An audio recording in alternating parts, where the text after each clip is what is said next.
Les patates chaudes sont à l'antenne. Pour la biodiversité et le climat, il n'est plus temps de se passer la patate chaude. L'association Agir pour tous et ses adhérents les patates chaudes Informe et forme pour agir plus efficacement. organisent des actions collectives. Détectent et soutiennent les bonnes pratiques et innovations à impact positif. Salut Quentin. Salut Pierre-Emmanuel. Toi, notre référent climat, de quoi nous parles-tu aujourd'hui ? Je vais parler des impacts du changement climatique sur l'agriculture. Vaste sujet. Pour nos auditeurs, rappelons le contexte. La France s'est déjà réchauffée de 1,8 degré par rapport à la période dite pré-industrielle, 1850-1900. Et les sécheresses agricoles deviennent de plus en plus fréquentes, notamment dans la moitié sud. Quels sont les phénomènes liés au changement climatique qui peuvent avoir des impacts négatifs pour les cultures ? Il y en a au moins 3. La sécheresse des sols est le phénomène le plus structurel. La hausse des températures induit plus d'évapotranspiration, l'évaporation au niveau des sols et au niveau des végétaux, qui n'est pas et ne sera pas, a priori, compensée par une hausse des précipitations. Les cultures auront de plus en plus besoin d'eau pour finir leur cycle respectif. Les pertes de rendement seront de plus en plus fréquentes. En 2022, les rendements du maïs, culture qui demande beaucoup d'eau, ont chuté de 54% dans le sud et de 15% au nord.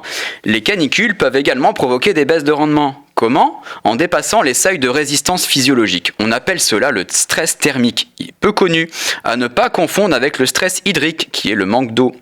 Le 28 juin 2019, un pic extrême à 46 degrés couplé à un vent modéré ont provoqué des brûlures irréversibles à la vigne. Le résultat, 12% de pertes en l'espace de 4 heures dans le département de l'Hérault. Enfin, intéressons-nous au gel tardif. Le lien avec le réchauffement du climat n'est pas très intuitif. Que se passe-t-il ? Avec la hausse des températures, la végétation démarre plus tôt et se retrouve de plus en plus vulnérable en cas de gelée tardive. Avant les années 2000, les gelées se produisaient sur des bourgeons fermés, on n'en parlait pas. Aujourd'hui, elles se produisent sur des cultures déjà en fleurs. C'est potentiellement catastrophique. En avril 2021, de fortes gelées ont provoqué une véritable catastrophe agricole. Moins 54% sur les prunes, moins 30% sur la vigne et 4 milliards d'euros de dégâts. C'est impressionnant. Quelles sont les solutions, Quentin ? Eh bien, le recours massif à l'irrigation est probablement une fuite en avant. Il faudra toujours plus d'eau pour terminer les cycles, ce qui implique notamment d'aller puiser dans les nappes.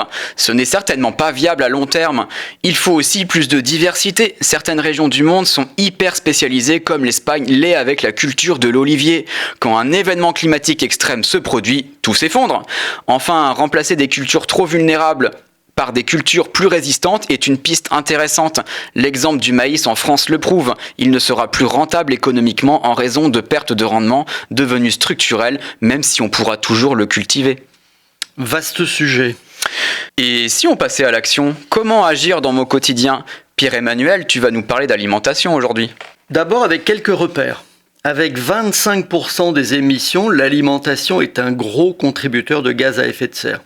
Les 2/3 correspondent aux émissions directes et indirectes de l'agriculture, notamment l'élevage, l'épandage d'engrais azotés, les serres, engins agricoles. Du coup, que dois-je faire dans mes choix alimentaires ? Nos choix alimentaires impactent directement notre écosystème et impliquent recul de la biodiversité, réchauffement climatique et inégalité sociale. Tout d'abord, le surpoids et l'obésité concernent plus de 50% de la population en Europe. D'accord, donc nous mangeons peut-être un peu trop et finalement on pourrait même dire assez mal en fait. Oui, tout à fait. Il faut manger moins de viande et plus de légumes secs, privilégier les fruits et légumes de saison, qui représentent 4 fois moins de CO2 en production, dénicher les circuits courts, lutter contre le gaspillage alimentaire. Je te rappelle que 1/3 de la nourriture produite dans le monde est perdue ou gâchée. Incroyable. Limiter les emballages, privilégier l'eau du robinet à celle en bouteille.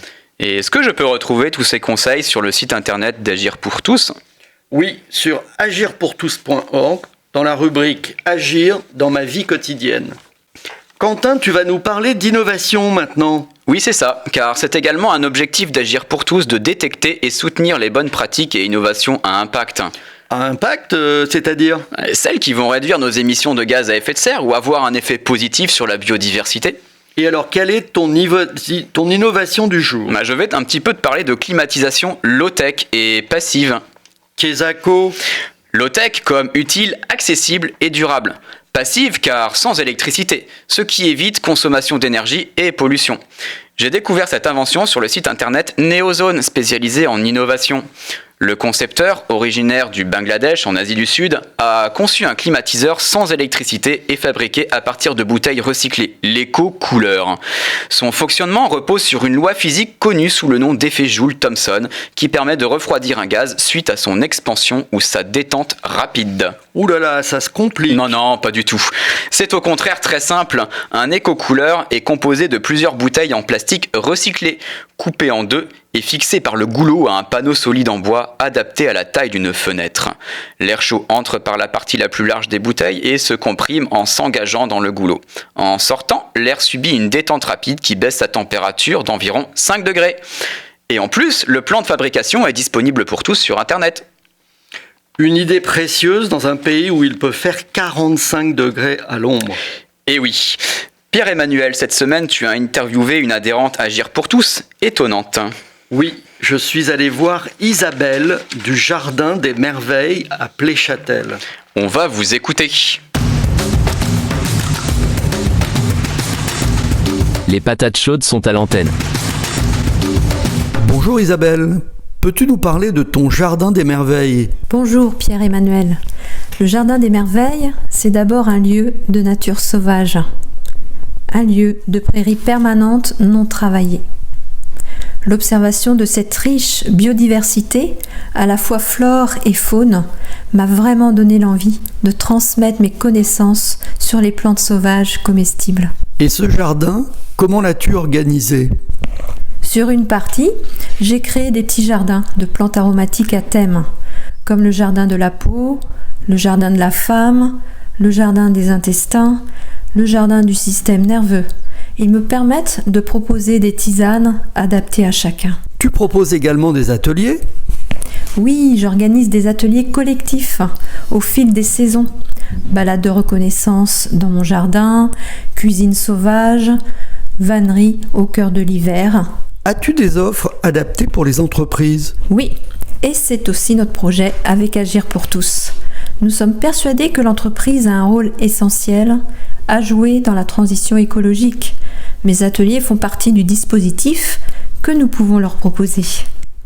Merci Isabelle. Merci Pierre-Emmanuel. Les patates chaudes sont à l'antenne. Salut Quentin. Et à bientôt Pierre-Emmanuel.